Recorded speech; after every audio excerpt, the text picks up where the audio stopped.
Hi guys, it's Dale with the insurance. Thanks for stopping by. Today we've got an article that's chock full with information, and it's quite long. So I promise that this vlog will not be as long.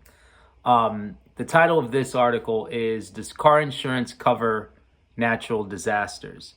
Right, and it's timely because natural disasters are happening more frequently, and when they do happen, they're more extreme, right? So as you could imagine, for a for-profit carrier, the industry is just paying out, losing their shirts in terms of paying claims. So it's a very sensitive area in terms of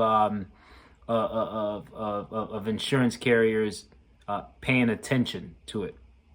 The good thing is this question, unlike most insurance related questions, is kind of cut and dry, right? So the answer is yes, there is coverage for auto. So it's not like home. So because I know you're thinking home insurance, you've got to, for like earthquake insurance or flood insurance, you've got to typically go and get a separate policy, right? Because you know you've got your fire dwelling home insurance, but it excludes natural disasters and acts of God and things like that. For auto, not the same, right? But the caveat is you need to have comprehensive coverage. Okay, so like that coverage that's titled, I mean, it's comprehensive, but also known as everything outside of collision, right, and liability, but mainly collision. So you've got coverage for theft, natural disasters, riots, things like that, things that are completely out of your control. Comprehensive covers. There are two things that I want you to keep in mind, and these are important. When a natural disaster is, forget about when it hits. If it's forecasted to hit, carriers are so sensitive that they'll put a moratorium on that area or any area within earshot of this natural disaster, which means that they will write nothing within that area until that natural disaster has come and is clearly gone. Okay?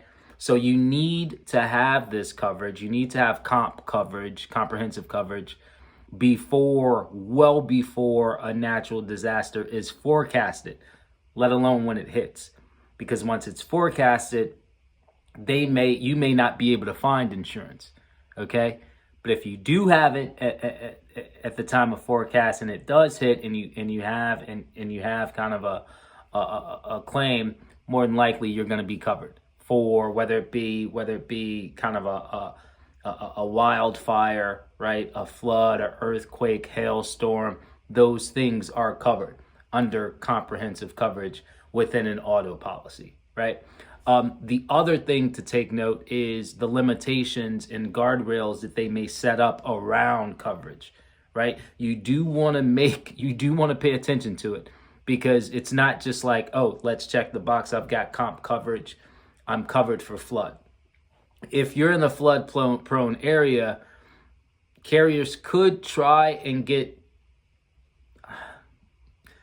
I don't want to say slick, because that has a bad, negative connotation, but they may try to box you in, right? So they may add limitations to that flood coverage because you're in a flood prone area. So they may put a sublimit on it, right? Or other guardrails to limit their exposure. So make sure, don't just say, hey, I've got comprehensive coverage, I'm covered for natural disasters and acts of God, things that out of my control. Make sure you take a look at it and you're comfortable with the limits and the parameters that surround that coverage. Okay?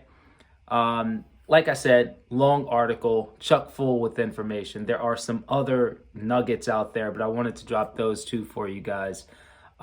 Thanks for stopping by. We'll chat next week. Bye. Hey guys, thanks for watching our video. If you enjoyed it, don't forget to hit the like button and subscribe to our channel for more awesome content.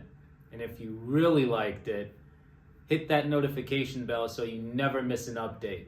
We love hearing from you. We love hearing from our viewers. So be sure to leave a comment below with your thoughts on this video, and we'll see you in the next one.